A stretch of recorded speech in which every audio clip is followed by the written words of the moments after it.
Hello everyone, my name is Diego Alfonso and I'm your host with the Florida Aviation Network. We are broadcasting free and in the clear from the Aerospace Discovery in the Florida Air Museum at the Sun and Fun Complex in Lakeland, Florida. During its 43rd annual Sun and Fun Fly-In and Exposition. Today, our guest is Les Smith. Les is the Senior Director, Pilot Community Development. Les, welcome to the show. Hey, Diego. Good to see you again. It's a pleasure to have you here. Same here. It seems like it was only yesterday, huh? Wasn't long ago. But I'll tell you, we can't get away from this air show's environment. I hope not. You know what I mean? It's one of those things. It's in the blood. Les, I know AOPA is always chock full of nuts. It's always a lot of things in the works, and all with safety in mind and to improve the aviation community. Why don't you go ahead and tell us AOPA's You Can Fly? The You Can Fly program? That's right. I'd love to. The You Can Fly program is for a specific purpose. It's around addressing the fact we know that the pilot population has been declining, and we want to turn that around. So we've taken a number of initiatives and bundled them together underneath the You Can Fly program.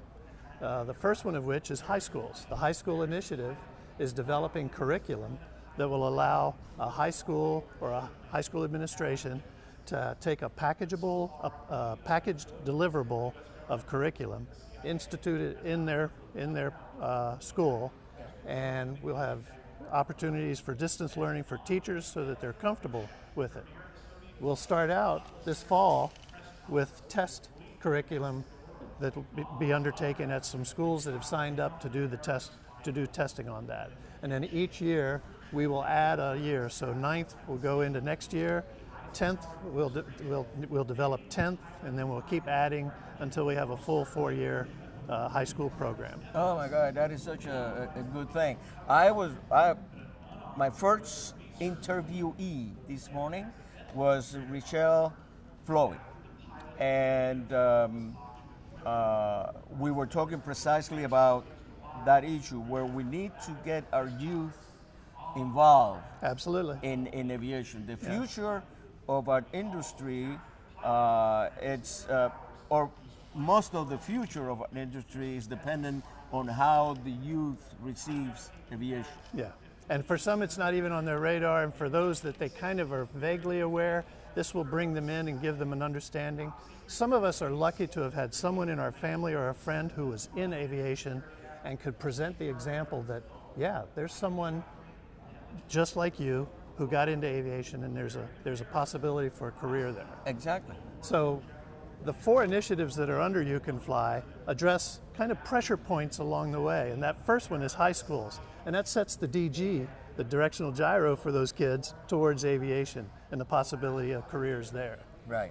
The next thing we work on is the second initiative is around flight schools, flight training.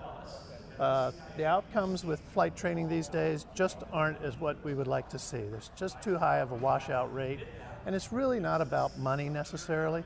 There are other factors. Some schools get it very clearly. They understand what they're doing. They know how to create a positive experience and create a curriculum around where that student makes progress, feels like they're making progress, and sees the goal at the end, not some overwhelming huge task to be done, but sees progress and makes that. That high school initiative will feed to folks who want flight training. With improving the outcomes of flight training, we'll have more pilots. As you finish your flight training, you go into the next step. What are you going to do with it? Maybe you make a career. Maybe alternatively, it's simply recreation and for fun. Exactly. And when it is, you want to rent an airplane. The school is busy renting their airplanes to their students. It's a little harder to get your airplane to say you either want to take the kids to see the grandparents, or you want to take you're the grandparents and you want to go see the grandkids. So A flying club offers affordability, accessibility, and it really, the big deal is that it creates a sense of camaraderie. And that is where the safety aspect comes in. You learn things because we know it's a license to learn. Exactly. And you learn things from others that you're hanging out with and enjoying it is after all a club. Exactly. And so you're hanging out with them and you're learning from that. Most clubs have a program around safety, a regular safety seminar as part of their monthly meetings. And that's an opportunity to make sure that there's a culture of safety within the club. And that certainly lends itself to when you start talking with your insurance company about insuring your aircraft and helping control the costs in your club. Just to reiterate what you said, yesterday, I don't know if it was yesterday or the day before, I interviewed Mike Adams with Avamco. Mm-hmm. And they considered a discount on their policies depending on the safety attitude and commitment of the pilot, and I didn't know that. It's an important factor. We've talked to clubs that simply bring in a meeting. During the course of the meeting, they're going to have an agenda item around safety. But we've also talked to clubs that have things like a maneuver of the month. Imagine if everybody in the club has the assignment to go out and do turns about a point, and then at the next meeting, everybody's going to talk about their experience. Well, it's been a long time since I did those. I was pretty rusty at that. It was good that we went out and did that, and you're upping the level of proficiency. It's a great idea. That's group cool. learning. Yeah. Group therapy. Yeah, it's good stuff. So that's flying clubs. So we've got kids coming towards it. We're improving flight training. Now we got something to do after you get your license, after you get your certificate. And then the next thing is if something happens along the way, like family or a business or whatever that kind of steers you away and you kind of drift away, well, we've got the Rusty Pilot program to help bring you back. And that Rusty Pilot program is probably of the four initiatives, it's probably the most successful because when you simply say Rusty Pilot, people get it. They know what that means. Right. They understand. And a program that addresses that is very easy to pick up on. And you attend a 3-hour seminar, and at the end of that seminar, you've got an endorsement for the ground portion of your flight review. Now all you need to do is get some time in the left seat, and you're back flying again. So we try to set those things up either at flight schools or flying clubs where they can finish up the seminar and get right over and get booked and get a flight and get underway. Well, I have a front seat experience with that because I helped AOPA in Orlando, and I was one of the instructors in the Rusty program. Okay. And I believe we have like 28 attendees, 28 or 32, I don't remember now, 28. And it was amazing. Some of the people that haven't flown like in 30 years. Mm-hmm. And when the thing was done, there was 3 instructors, actually it was 3 parts that we did. At the end of that, I guarantee you that probably 60-70% of them were ready to get into the game again. One of the things we do in the You Can Fly program is we try very hard to get real metrics and get real data and measure the results. With the Rusty Pilot program, if you attend a seminar, you're going to get an email 10 days later. If you don't answer, we're going to give you another email a month later. If you still don't answer, we're going to ask you within a year. But what we want to know is, did you get back in the left seat? Did you do that flight review? Did you get back in the left seat? And right now, our success rate is 46% of those who take the course tell us that they are back in the left seat again. So we're very pleased with that kind of result. I saw it. I saw the attitude of the people. I saw their mindset when they sat in that chair at the beginning of the program, and I saw how they start in sales. You know, I used to do sales many years ago. I used to sell door to door, and the sales trainer told us is you have to recognize when people are making buying questions. You know, like if you're selling a vacuum cleaner, can I get it in black? Well, of course you can get it in black. That's a buying question. And the same thing with these people. I started to notice when they were asking questions in which they're saying, I want to get back into flying. Like, what do we have to do? Where do we have to go? And in this particular case was in Orlando, and actually the school was Flight Professionals, who I believe has been... They've been recognized in our flight training Exactly, surveys. through AOPA. Yes, indeed. I know them since their inception. Terrific people, terrific school. Ed Kominsky and Keith Weinsman are the general owners of the thing. Okay, anything else? Yes, there is. Yes. There's a fifth component to You Can Fly, and it's the ambassadors that we have around the country, who are the local folks who work with local clubs and local flight schools, and we just happen to have one of those right here. And here we have Jamie Beckett. Great to see you, Diego. Les, nice to meet you. Hey, nice to meet you. Jamie, I just want to make sure that I get your title right with AOPA. You are the regional, or?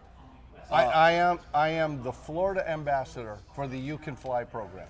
Exactly. I wanted to make sure that it gets out there. He is the individual that makes things happen locally. Am I correct? Exactly. I'm For kind the of lay people. Yeah, I'm the consultant they don't pay.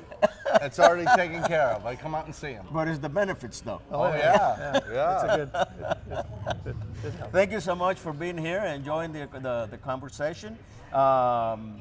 We want to pick your brain and tell us a little bit about what's going on in Florida with AOPA. I'll tell you, you know, Diego, we've known each other for years, and I'm not shy about. I think Florida is the greatest place on the planet, and I think general aviation in Florida is just incredible.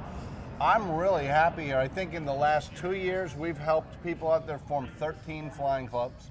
Flight schools are working better. We've been holding Rusty pilot programs from Panama City down to Miami, which is bringing thousands of pilots back in. And I don't know if you mentioned, 47% of the people who go to those Rusty pilots actually get current again. He's rounding up. I said 46. I just did one in Orlando 2 weeks ago, and 6 people from that class have gone to that school and gotten themselves current. It really works, and it's exciting stuff. Yeah. I remember I did one in Orlando. Yeah, that's right. We did one. The first one, I think it was. Yep, you did. You and Ed Comiskey and Joe Marcel. That's right. And it was the 3 of us. I was just up there again, and that's the thing. This is part of Mark Baker's vision, and I gotta take my hat off to him because he saw some potential. There's an enormous population of people who used to fly, and they stopped for whatever reason. And I've had women in their 20s in my Rusty pilots, and men in their 80s, and everything in between. If you provide that ground school in the community, and you do it with a flight school or flying club where they can go do the flying portion, they do it. They get back. They find a way, and it's fantastic. Exactly. So what is in the upcoming months for AOPA? This year's a big year because we know with third-class medical reform and basic med back, it being a factor in place, we know that there's a whole bunch of people that now Rusty Pilot becomes a much more important thing to them. Now they can get back in that left seat. So the Rusty Pilot program has a whole bunch of, last year we did about 150 Rusty Pilot seminars. This year we're doubling that. We're on track to do 300 this year. Wow, so that's going to be a whole bunch of people coming back to the scene. That's the intent. It's exciting, it's exciting. Well, I remember I was just telling him before you got here about the Rusty Pilot in Orlando, and we had, I don't know, 20-some people over there, and some people 30 years without flying. Yeah. The first guy I helped with the Rusty Pilot program, his last flight was 1966. It took him 7 hours to get current. It really does work, and when you get in that room with 20 or 30 or what did we have yesterday, 85 people, you start realizing, oh, it's not just me. This is a normal thing. It's okay. I used to know how to do it.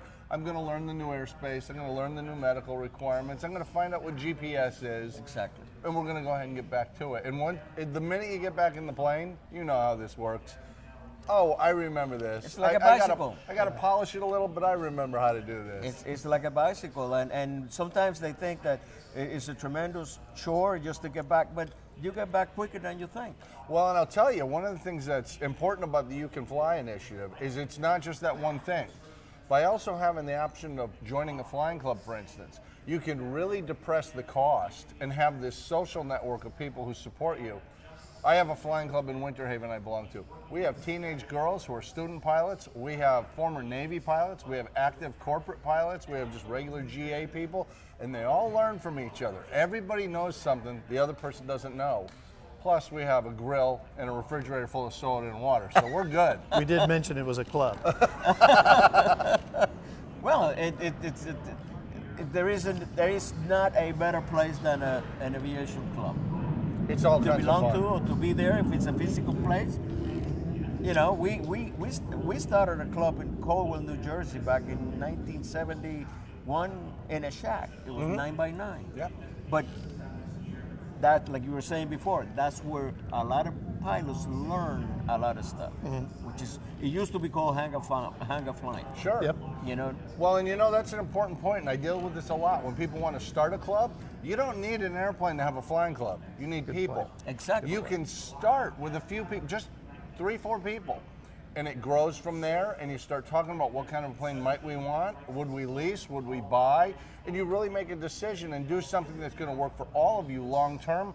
But because you're spreading the cost of the aircraft, the hangar, the insurance, the maintenance over a multitude of people, it gets really affordable. It really drags the price down. Of course. And another thing that Les mentioned was, and it's new to me, and I think it's the instructor in me, now they have clubs that have the maneuver of the month.